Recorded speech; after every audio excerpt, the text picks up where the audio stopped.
Loch Ness, Scotland. I told my friend, there is a Loch Ness monster, and it was an absolutely huge, huge animal. This huge black neck suddenly appeared, 7 or 8 feet, moving along quite slowly like this, with no humps visible, but quite clearly about 15 seconds before it went down. Well, then, of course, when we told people about it, nobody believed us at the time. They said, oh, you've seen a water kelpie or something, and pulled our legs. They didn't believe it. But we knew we'd seen the thing. It was really terrifying. The Himalayan mountain range, Asia. I saw the abominable snowman on the western slope 100 yards away from me. The Pacific Northwest, the United States. I felt something staring at me, or a feeling of being watched. And I turned around, and that's when I saw Bigfoot. I was terrified. Well, I was in shock. It's totally unexpected. And the only equation I could make on this thing is that it was a gorilla. And we saw this hairy-looking animal crossing the road on his hind legs, and I can't tell you for sure what it was, but I believe it was Bigfoot. Do monsters dwell among us, or are they only apparitions, walking in the landscape of our minds? Are they subjects for zoologists or psychologists? Some people want to believe in the existence of monsters because they make the world more colorful and exciting. As children, we live in a fantasy world and create all sorts of imaginary beings. But as we mature, we're taught to be less credulous and to believe only in that which can be proven to exist. Most of us are able to give up our imaginary creatures, but some people can't. They create monsters that provide an outlet for their internal fears. By embodying these nameless fears in strange creatures, they externalize them and make them easier to deal with. Man has always been quick to believe in monsters. They are beliefs born out of the unknown, nurtured by the unexplained, beliefs difficult to disprove. Some monsters, however, have had a basis in fact. For centuries, Western man had heard rumors about a legendary man-monster that roamed the jungles of darkest Africa.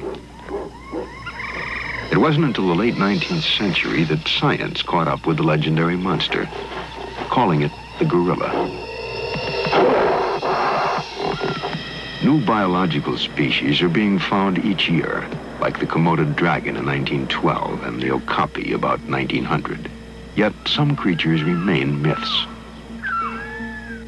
Myths are a part of universal folklore as humans seek to explain a practice or a belief. The Smithsonian is concerned with studying truth and seeks to explain beliefs as well as preserve objects associated with them.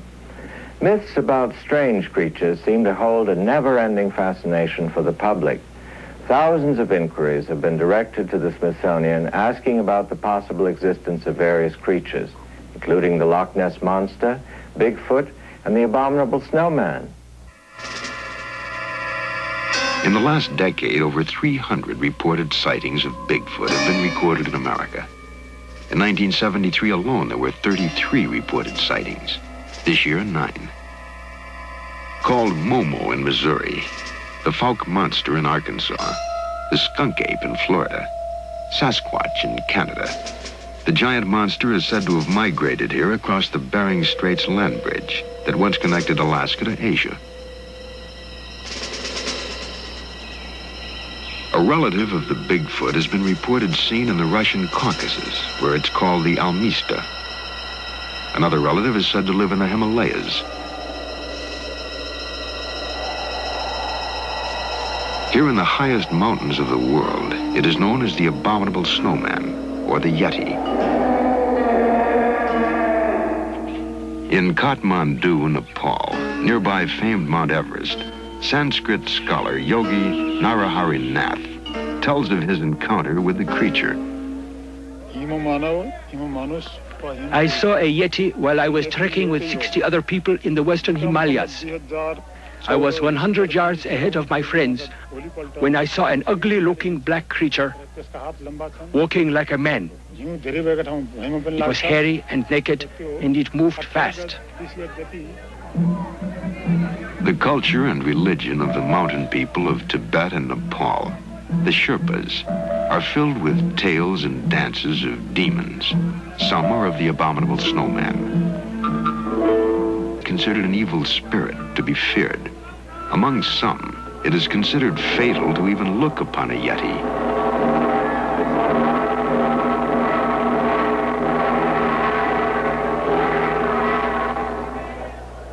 Part of the mountain people's lives for centuries, the snowman only became known to the West in the late 19th century, when British mountaineers began to attempt to conquer Mount Everest.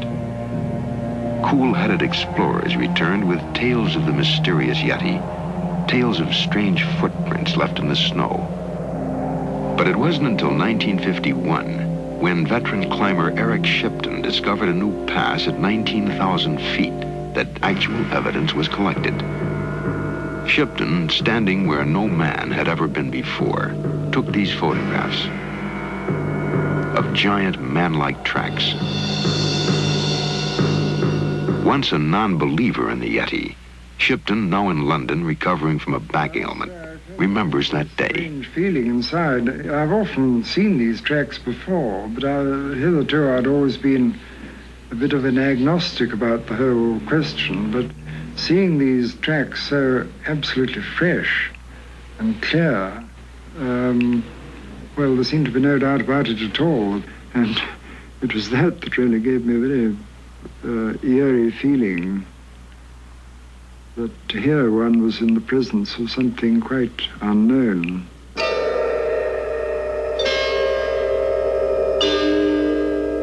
What the footprints show are the tracks of an animal that moves on 2 feet for long distances.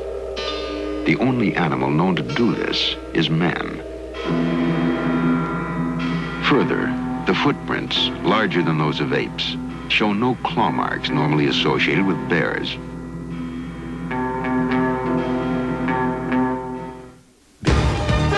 Original evidence was collected in 1953. While directing the Hillary expedition, the first to reach the top of Everest, Lord John Hunt says he heard the Yeti. This was during the 1953 expedition when we were doing some training, expedition training, in the mountains on the east of Everest. And I myself, with some of my companions and Sherpas, were camping beside a glacier behind a mountain called Armadablang. It was the Armadablang Glacier, and it was at about 18,000 feet. And one evening in that camp, I distinctly heard what seemed to me to be a yelping call or cry from the other side of the glacier. I wondered what it was, and the Sherpas with us were unanimous in saying this is a Yeti. I think the nearest equivalent sound is the sound made by an ape, which does have a yelping cry. Almost never seen by Westerners, the Yeti was once reportedly glimpsed by N.A. Tambazi of Athens, Greece. It was during an expedition to Everest in 1925. Here, from his descriptions, is a recreation of what Tambazi said he saw in a clearing 300 yards away. A dark and hairy man-like creature grubbing for roots with a stick. Thought to be a missing link, a creature unchanged from the Ice Age, perhaps even an ancestor of Neanderthal man. The snowman became the object of extensive expeditions. Year after year, teams from England, France, America, and Japan combed the mountains for proof that the snowman did exist.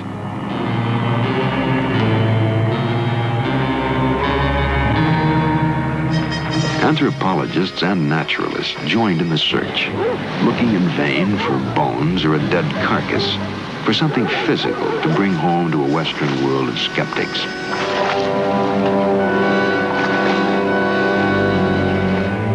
Among the things they did find was this cave in 1958, said to be the lair of the Yeti.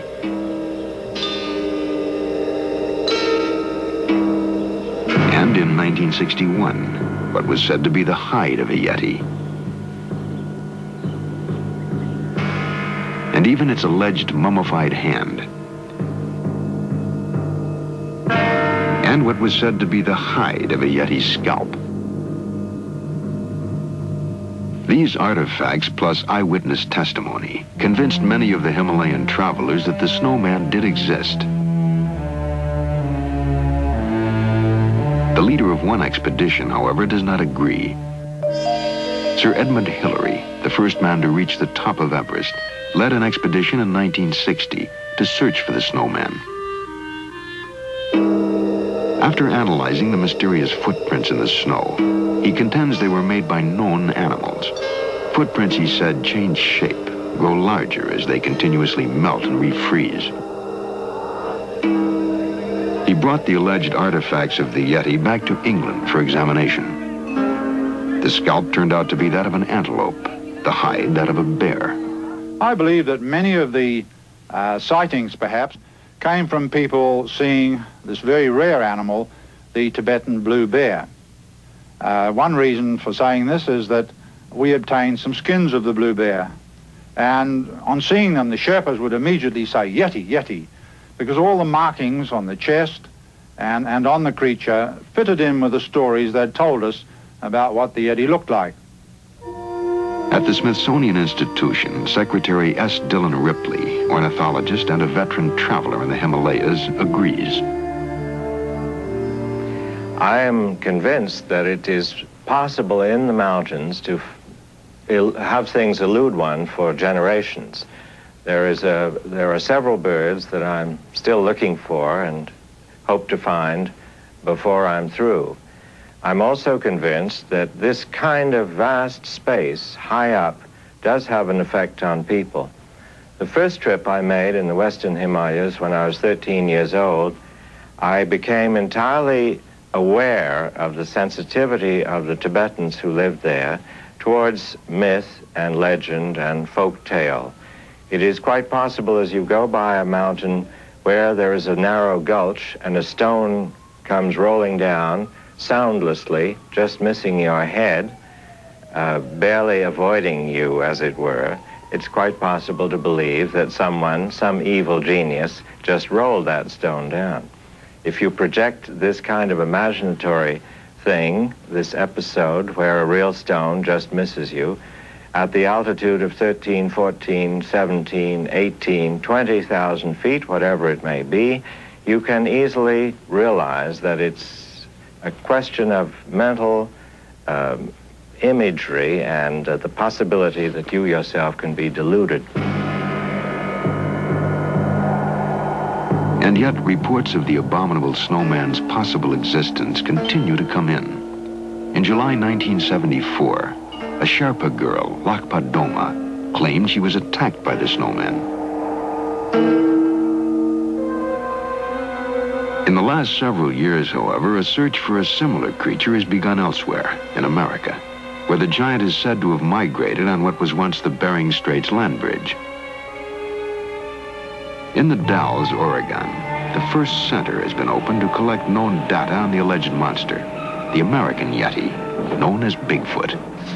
What happened? Did you think you actually saw something or heard something? Okay, did it look like a man? Was it walking upright? Okay, how big do you think it was? Before coming here, Peter Byrne of Ireland previously spent 16 years in the Himalayas, looking for the Asian counterpart of Bigfoot. I decided to leave the Himalaya and come here and get into the Bigfoot investigation and search because I felt there was more chance of coming to a conclusion in this area, in this country. Here, there are many advantages that we didn't have in the Himalayan searches. There's a system of roads that enable you to get into the backcountry. There's communications, telephone, radio, and so on. We had none of these things in the high Himalaya. The terrain was extremely difficult. We could have gone on for years and years there, I think, whereas here, although it's been 3.5 years, I think we will come to a conclusion quite soon. First found in Indian folklore, Bigfoot has become an American legend. Now, some hope to prove that legend a reality.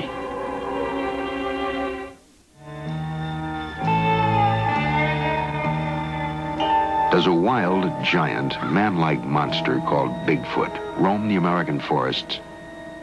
Could a sizable population of 8-foot, 500-pound creatures exist on the edge of an industrialized society? American scientists emphatically say no. I don't care what other people think. I saw Bigfoot 10 years ago. I was with 11 other Boy Scouts at the time. And we were camping 18 miles south of Butte in the Deer Lodge National Forest. We had walked in to the forest about 5 miles that day. It's not over yet. We got another mile. In this dramatic recreation is what Dan Malachny and 2 of his friends claim they saw. It was after a long day of hiking and a long night of telling mysterious tales around a campfire. For the more impressionable, sleep was long in coming and short in duration. Whatever it was in the forest, Dan's friend was the first to sense it.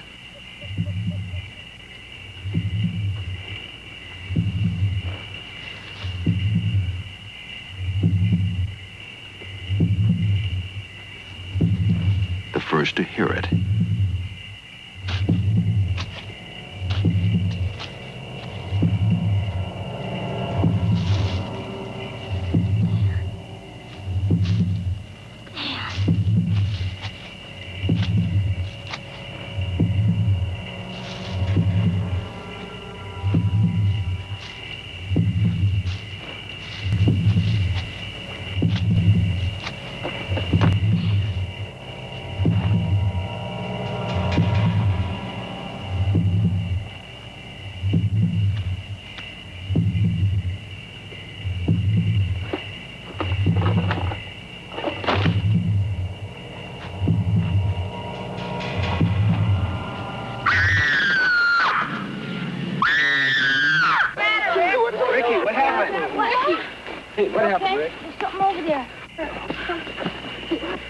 Dan and one other boy claim they also saw the hairy, man-like giant.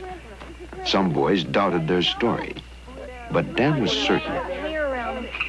It took us a couple hours to get back to sleep, and when we got up the next morning, we went up on the ridge where we saw the Bigfoot at, and when we got up there, we discovered a number of footprints, the biggest footprints I've ever seen, and they look something like this.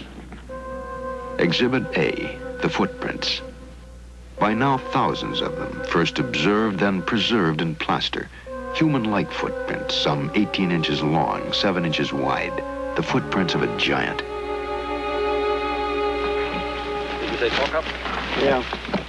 In the area where most of these footprints have been found, a privately funded expedition sponsored through the National Wildlife Federation hopes to photograph a live Bigfoot or produce evidence of a dead one. Under the direction of Robert Morgan of Miami, Florida, the group has already claimed discovery of additional footprints in Oregon and Washington. They believe a colony of over 200 Bigfoot creatures inhabit the unexplored wilderness of the Pacific Northwest. The expedition has tried to anticipate the creature's movements, running the roads, keeping a watchful eye for any evidence of its passing.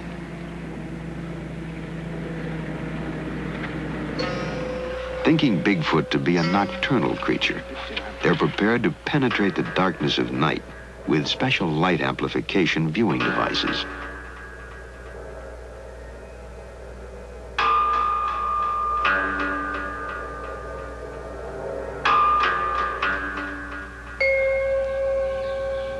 Morgan, a former government computer specialist, began to pursue Bigfoot only after having seen one, he says, in 1957. And all of a sudden, this thing went through the bushes. He didn't go around. He went, I mean, I could see the wake, you know, just plowed right through it, and he moved up at an angle away from me. I was on the edge of a canyon. And at a point, I estimate about 40 yards from me, it went into an opening, a clearing in the brambles. And what I saw was the most man-like looking gorilla, in my estimation, that I'd ever seen. In their search for evidence, monster hunters must always be on guard against the hoaxer, like Ray Pickens of Chehalis, Washington.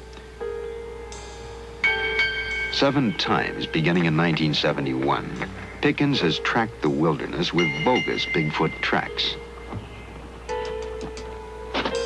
His purpose, not to fool the scientists, but to fool the monster hunters.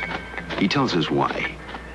Well, we were sitting there having coffee at this Arden Cafe, and 2 gentlemen came in, and they was asking us about Bigfoot.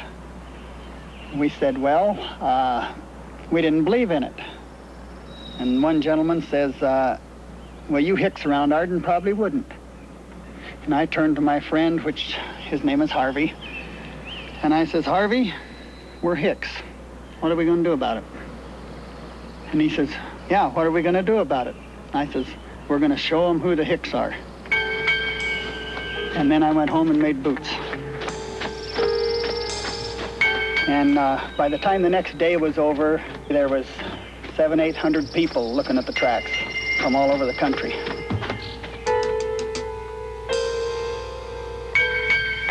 There are a number of footprints that I've seen that are faked, and this can be done. But on the other hand, there are a few that show some characteristics that I think could not have been faked. This is one such footprint. This cast, I've drawn in the approximate reconstructions of the bones.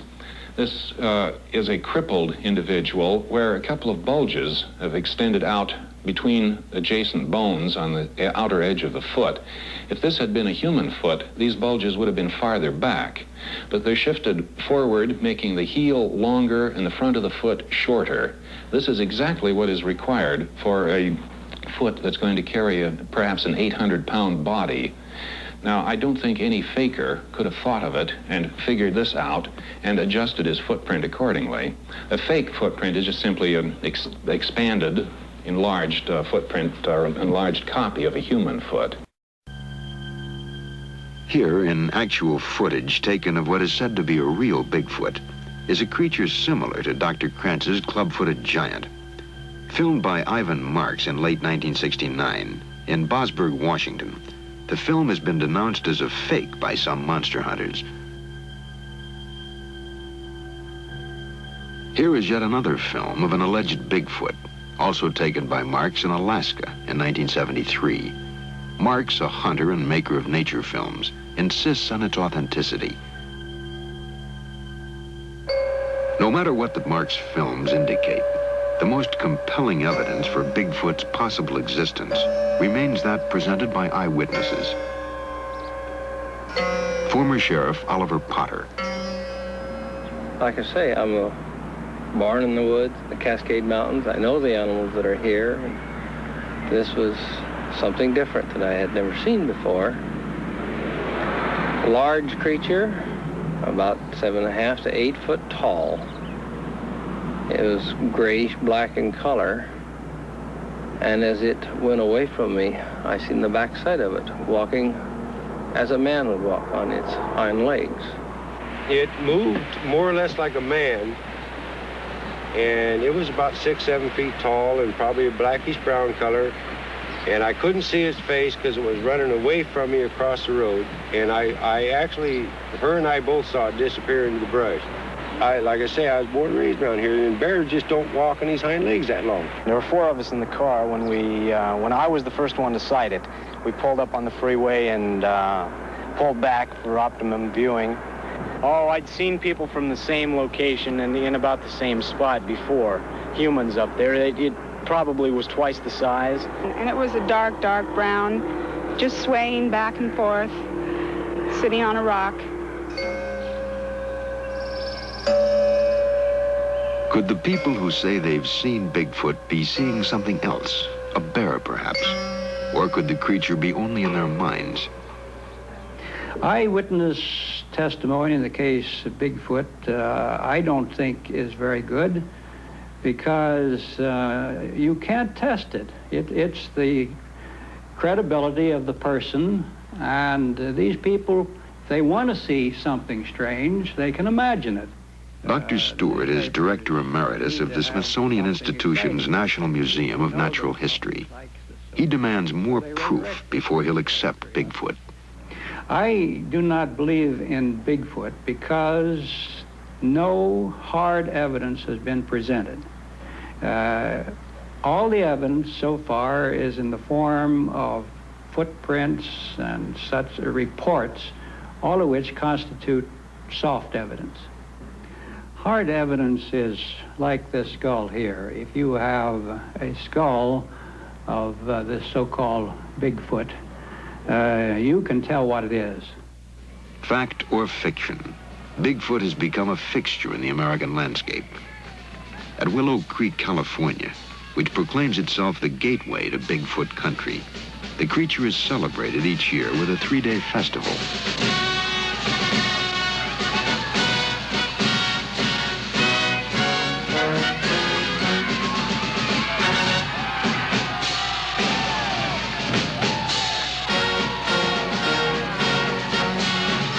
Bear, ape, man, monster, or myth, one thing is certain. Bigfoot is an #1 tourist attraction.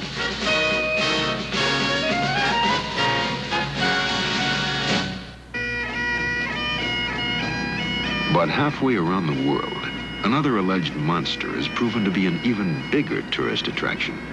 Loch Ness is famous, of course, probably the most famous of the Highland Lochs for its monster.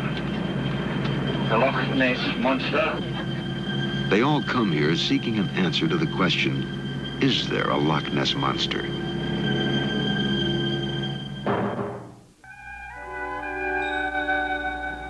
Loch Ness is the largest freshwater lake in the British Isles, 24 miles long, about 1 mile wide, in some spots 900 feet deep.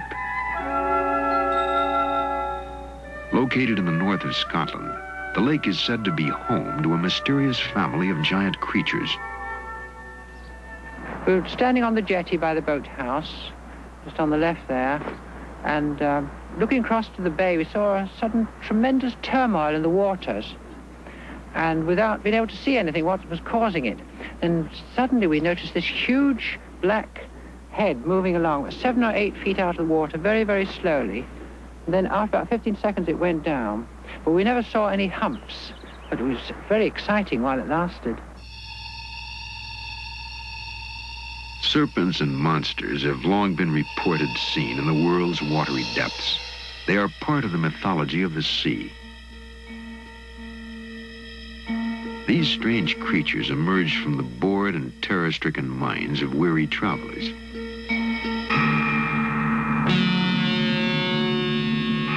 Unlike the sea serpents of the past, the mysterious creature seen in Loch Ness has allegedly been photographed. The first time in 1933 by Hugh Gray of London. Scientists could not agree as to what this was. Then in 1934, a vacationing London surgeon, Dr. Robert K. Wilson, took this photograph, said to be of the neck and head. That same year, the London Daily Mail printed this picture, describing it as a photograph of the monster's fin. Lachlan Stewart took this picture in 1951. The first to show what are said to be the mysterious humps that undulate on the creature's back. Then in 1955, Peter McNabb took a photograph showing a large object in relationship to the 64-foot tower of Urquhart Castle. In 1960, Peter O'Connor took this controversial photograph, which he claims is of a 50-foot creature.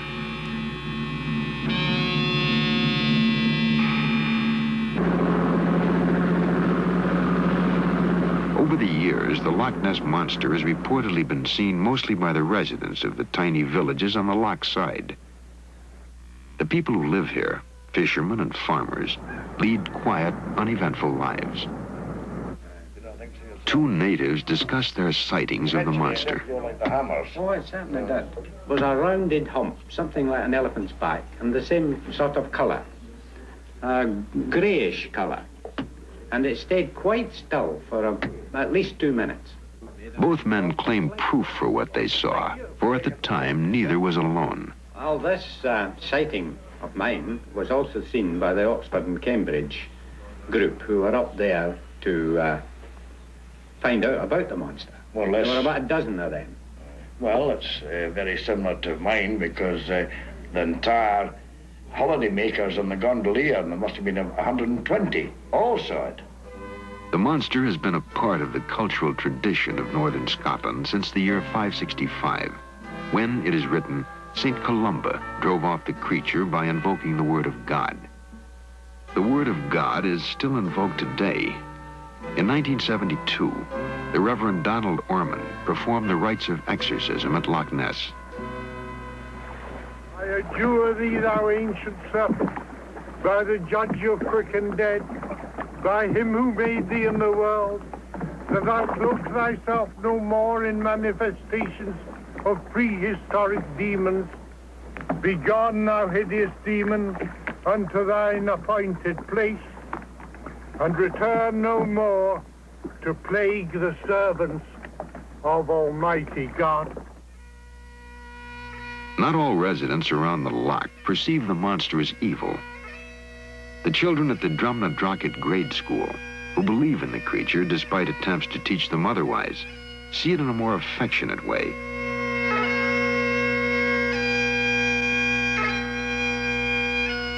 They call it Nessie. Nessie, however, has been said at times to show a more sinister face, as when John Cobb, British speed champion, took his boat onto Loch Ness in 1952. Cobb was attempting to set a new world's record.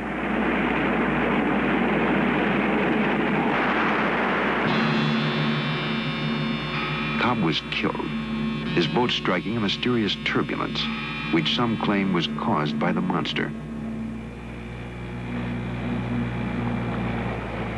Among those who believe the theory that Cobb met his death because of the Loch Ness monster is Tim Dinsdale, a former aeronautical engineer and now a full-time resident monster hunter. Dinsdale, who lives on the loch, in this boat, the Water Horse, has been watching the surface of the lake for 15 years. His vigil began in 1960, after he took what is claimed to be the most convincing film ever shot of the Loch Ness monster. Using a 16mm spring-wind camera with a 135mm telephoto lens, Dinsdale filmed this moving object 1,300 yards away. They enlarged the film as shown here, subjecting it to intense scrutiny. Their conclusions: that the film is of an animate object, not a boat, that it is moving 10 miles per hour, and that it is 6 feet wide, 5 feet high. Dinsdale has interviewed almost every living eyewitness of the alleged monster.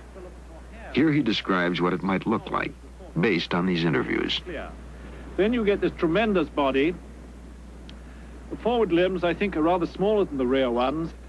These curious humps, of which I think there are two basically at the pelvic and the shoulder girdle, and this region in between seems to be able to change shape. People have seen the back changing shape. They've actually watched it. And then right up the back end, you have, I think, a tremendous swimming tail, like a crocodile's tail, which is used to propel the thing through the water. Dinsdale, who is not a scientist, speculates that Loch Ness might be inhabited by plesiosaurs, animals believed extinct for hundreds of millions of years.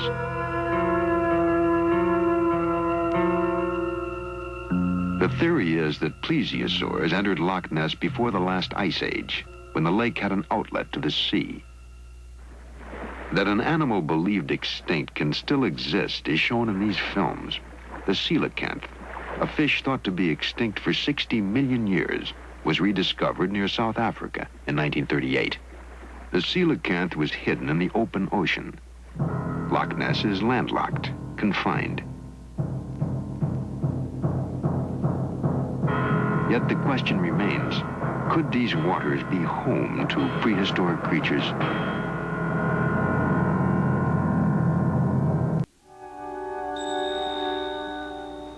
To finally determine what mysterious creatures, if any, live in these waters, the Loch Ness Phenomena Investigation Bureau was formed in 1962.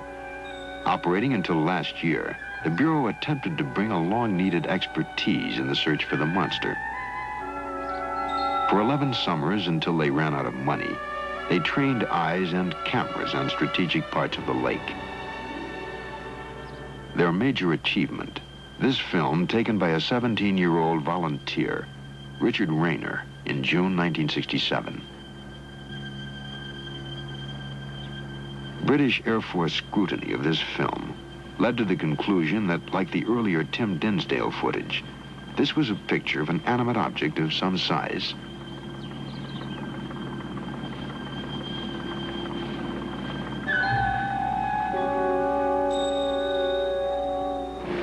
Director of the Investigation Bureau was Member of Parliament David James. He tells us what criteria the Bureau used in evaluating eyewitness testimony. Well, if in doubt, we threw out. We never accepted any account within 15 minutes of a vessel passing either way, because you can get extraordinary wake effects rebounding off the shore and so on. So multiple humps within 15 minutes of boat, we rejected out of hand. We were very reluctant to accept any sighting report by a single witness unless he happened to be someone who was experienced, like a gamekeeper or a naval officer with binoculars.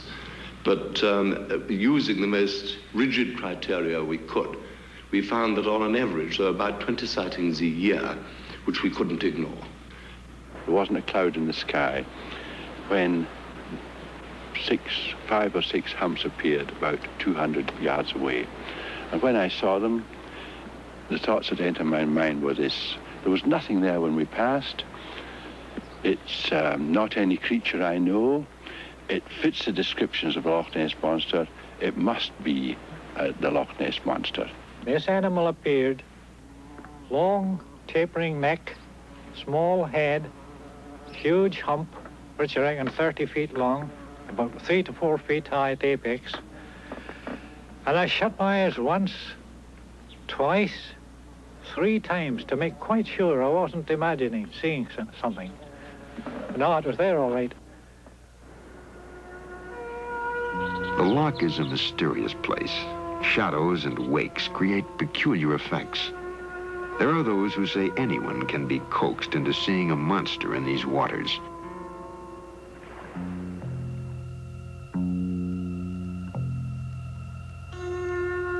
But if the monster is only an optical illusion or an hallucination, how can one explain these photographs, taken by a former professional army man, Frank Serling of London?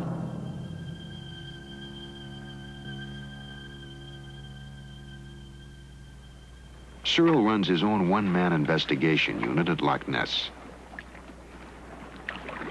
He lives hermit-like at water's edge, with few comforts of modern living. He has been here now for 5 years. His goal, to get close-up pictures of the monster. He tells us why. I figure it would be worth a lot of money. Just the use of the pictures by the media all over the world, I think, would fetch in something like about £200,000 over perhaps the first 6 months.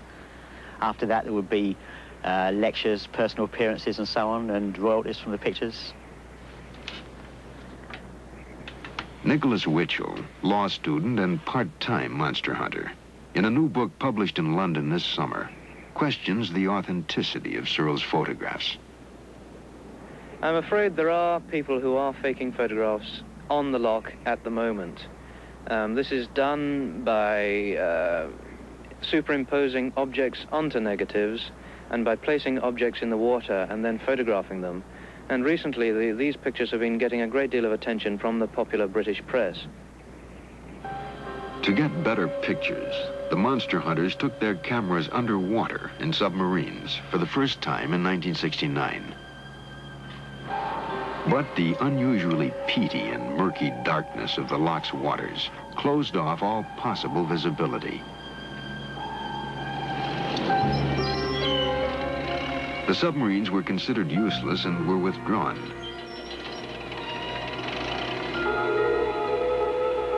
Better results have been achieved with sonar, sound waves which collect echoes off whatever object they bounce. The echoes are converted into electrical signals on shipboard graphic recorders. 3 times in 1969, 70, and 72, research teams acoustically exploring the depths of Loch Ness have had contact with large, moving, but not necessarily living objects.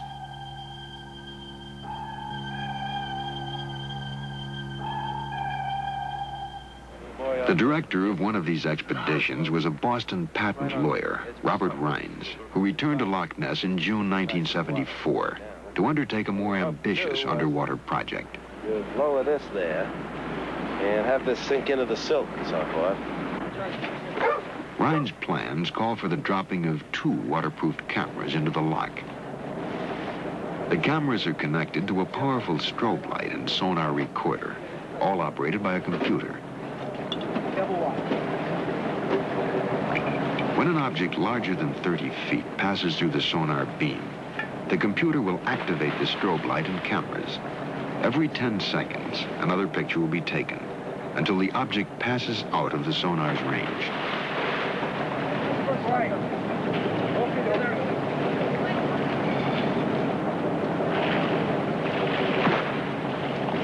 The equipment in place, a professional diver gives his opinion of working in Loch Ness. You're dead right. I don't intend to go back to Loch Ness again. Was it frightening? It was frightening. What was frightening about it? The eerie darkness. The buoy marks the location of the Rhines camera gear, 100 feet below the surface. Developed by Dr. Harold Edgerton of MIT, who also developed Jacques Cousteau's underwater equipment. This gear represents the current best hope of determining the monster's existence. In 1972, the Rhines team recorded this large object on the sonar screen. At the same time as it took this picture of a fin, said to be about 8 feet long, 4 feet wide. The fin, Rhines speculates, of the Loch Ness Monster. The Rhines fin bears a striking resemblance to the fins shown on the fossilized remains of plesiosaurs.